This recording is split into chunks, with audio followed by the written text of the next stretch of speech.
धियो यो नः प्रचोदयात्। तो भगवान से उस बुद्धि की प्रार्थना करते, उच्च कोटि की बुद्धि की प्रार्थना करते हुए आज की इस वीडियो को शुरुआत करते हैं।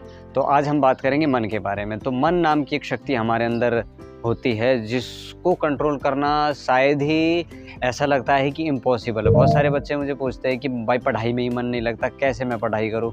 भाई मेरा यहाँ मन नहीं लगता। कोई कहता है कि भाई मेरा खेलों में ही मन नहीं लगता। कोई कहता है कि भाई मेरा योग में ही मन नहीं लगता। और कोई ये कहता है कि जैसे हमको कोई उल्टा सीधा बोल देता है। यानी कि जैसे कि मान लीजिए कोई लड़की है, अगर वो बाहर कुछ काम करने के लिए जा रही है, उसके ऊपर लोग कमेंट कस रहे हैं, वैसे तो बहुत गलत बात होती है, लेकिन वो कहती है भाई, वो ये कह रहे हैं कि भाई मेरे दिमाग के अंदर से ये इनकी बातें निकलती नहीं है। अगर हमको कोई ऐसे टॉर्चर करता, कहता कि वो ही हमारे दिमाग के अंदर घूमते रहते सुबह से शाम तक कि उसने मुझे ऐसा बोल दिया, उसने ऐसा बोल दिया। देखो बच्चों, मैं आपको बता देना चाहता हूँ, हमारे मन की ये शरारतें होती है। अगर उसको किसी से राग हो जाता है या फिर किसी से द्वेष हो जाता है, तो वो चित्त क्या करता है, इन विचारों को परमानेंटली कहते हो, समझ लो आप इसको, बार बार बार बार लगातार वो ऐसा करता रहेगा, आता रहेगा, जाता रहेगा, आता रहेगा, जाता रहेगा। और उसी व्यक्ति को, जिस व्यक्ति के बारे में हम विचार कर रहे हैं या फिर नहीं कर रहे, उसी व्यक्ति के विचार हमको बार बार अपने आप आते रहेंगे, क्योंकि हमने क्या किया, उसकी बात को अपने दिमाग के अंदर बिठा लिया है। ऐसा ही हमने घरों में देखा, लड़ाई होने का भी ज़्यादातर यही कारण होता है। अगर कोई बात बोल देता है तो वो बात हमारे दिमाग के अंदर परमानेंटली स्टोर हो जाती है, उसको हम हटा नहीं पाते। तो आज मैं आपको ऐसा उपाय एक बताऊंगा, एक छोटा सा ऐसा उपाय बताऊंगा जो महर्षि पतंजलि ने योग दर्शन के अंदर हम जैसे मनुष्यों के लिए, सामान्य मनुष्यों के लिए। देखो, अगर आपका मन आपके नियंत्रण में तो आपका हाथ नियंत्रण में, अगर आपका मन आपके नियंत्रण में तो आपकी आंखें आपके नियंत्रण में, अगर आपका मन आपके नियंत्रण में तो आपके कान आपके नियंत्रण में, पैर आपके नियंत्रण में। यानी कि ये मन हमारा पूरी बॉडी का मालिक होता है, और जैसा रहेगा मन वैसा ही आपका जीवन बन जाएगा। यानी कि जैसा अगर मेरा मन इस समय खुश है तो फिर मैं आपको खुश दिखाई दूंगा, अगर मेरा मन दुखी है तो मैं आपको दुखी दिखाई दूंगा। तो परिवर्तन इनके अंदर होता रहता है। तो महर्षि पतंजलि ने योग दर्शन के अंदर ये बात लिखी है कि मैत्री, करुणा, मुदिता, उपेक्षा, सुख दुख, पुण्य अपुण्य विषयाणाम भावनातः चित्त प्रसादनम। उन्होंने कहा कि जो ये साधक होते हैं, यानी कि जो साधना करते हैं, अपने शरीर को साधते हैं, अपने शरीर को नियंत्रित करते हैं और अपनी वाणी को, अपने मतलब पूरे के पूरे स्ट्रक्चर को नियंत्रण करने के लिए जब वो साधन जुटाते हैं, तो सबसे पहले उनको कहाँ से शुरुआत करनी चाहिए या फिर कैसे उनको ये साधना का जो मार्ग है अपनाना चाहिए।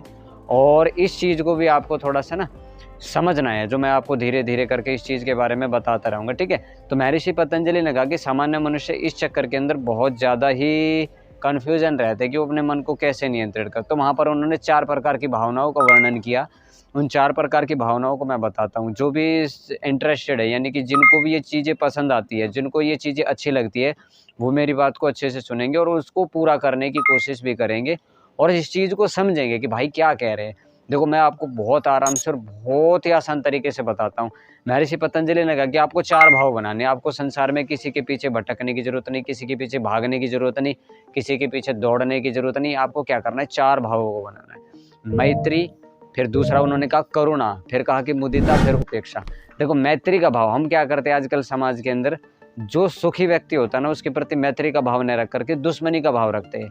आप उससे बात मत करो। जो सुखी है ना, उससे सिर्फ अपने मन के अंदर ऐसा विचार पैदा करो कि ये हमारा मित्र की तरह है। बस यही विचार अगर आपने पैदा कर लिया तो आपका पहला समाधान हो जाएगा। तो आपका चित्त आपके नियंत्रण में आने लगेगा।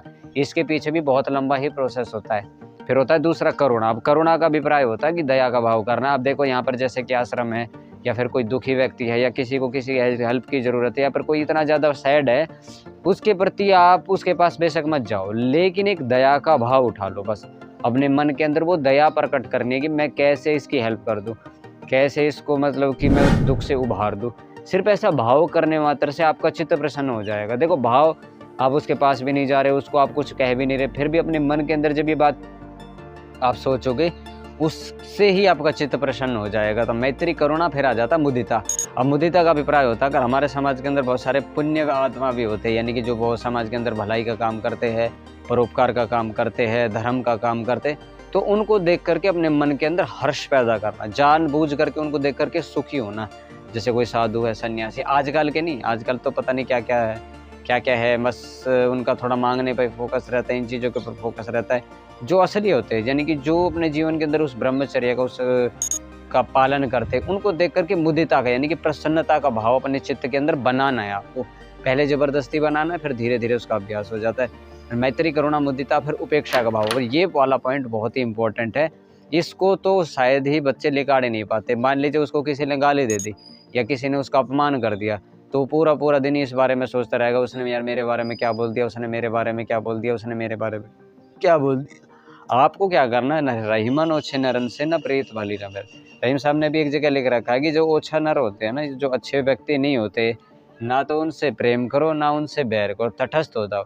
जैसे कि समुद्र के ऊपर से पानी बह रहा है और आप उसको सिर्फ देख रहे हो, उसके अंदर डुबकी नहीं लगा रहे, ऐसे ही आपको सिर्फ क्या करना, तटस्थ होना है। ना तो उसके बारे में अच्छा विचार करना, ना उसके बारे में गलत विचार करना।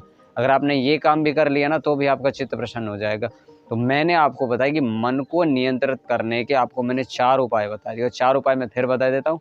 मैत्री का भाव रखना है, करुणा का भाव रखना है, मुदिता और उपेक्षा। उपेक्षा का मतलब बीच बिल्कुल ठीक सटीक से समझ लो, जिससे आपका कोई नाता न हो, ऐसे समझ लो। यानी कि हमारे जीवन में कोई आया और हमने उसको ऐसे निकाल दिया, अगर वो गलत है तो हमने उसको ऐसे निकाल दिया कि पहले इसके साथ हमारा कोई रिलेशन ही नहीं था। इस तरह का अगर आप भाव बनाओगे तो मैं तो कह सकता हूँ कि भाई आपका चित्त प्रसन्न रहेगा हमेशा। मैत्री रखनी, आपको करुणा, मुदिता और उपेक्षा, इस प्रकार के भाव आप बनाते रहोगे तो 100% आपका चित्त पहली अवस्था में नियंत्रण में आ जाएगा। नहीं तो ज़्यादातर यही पूछते रहते हैं कि भाई मन को कैसे नियंत्रित करें, मन को कैसे नियंत्रित करें।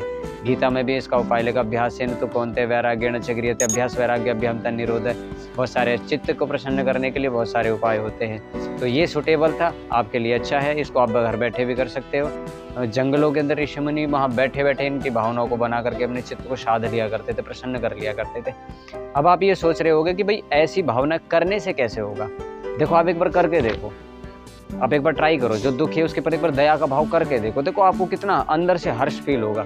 दया तो भाव आप उठा रहे हो, लेकिन आपको बहुत अच्छा महसूस होगा। और ये जो महसूस होगा ना, ये आपके लिए कुछ यूनिक होगा, कुछ अलग होगा। और हिम्मत नहीं हारनी, एक बार आपको ट्राई करना है। कोशिश करने वालों की हार नहीं होती और लहरों से डर करनों का पार नहीं होती। मैं बार बार कोशिश करो, हल निकलेगा, आज नहीं तो कल जरूर निकलेगा।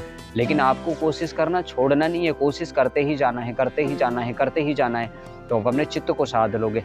जब आपका चित्त साध जाएगा, यानी चित्त माने मन होता है, अगर जब आपका मन संध जाएगा तो आपके कानों को क्या सुनना है, आपके हाथ में है।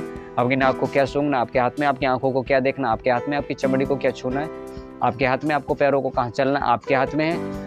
आपके कंट्रोल में 10 की 10 इंद्रियां आ जाएंगी, क्योंकि मन इनका राजा होता है। और मन को नियंत्रण करना इसके लिए जरूरी है। कोई भी आप काम कर रहे हो तो सबसे पहले अपने शरीर को साधना बहुत ज़्यादा जरूरी है।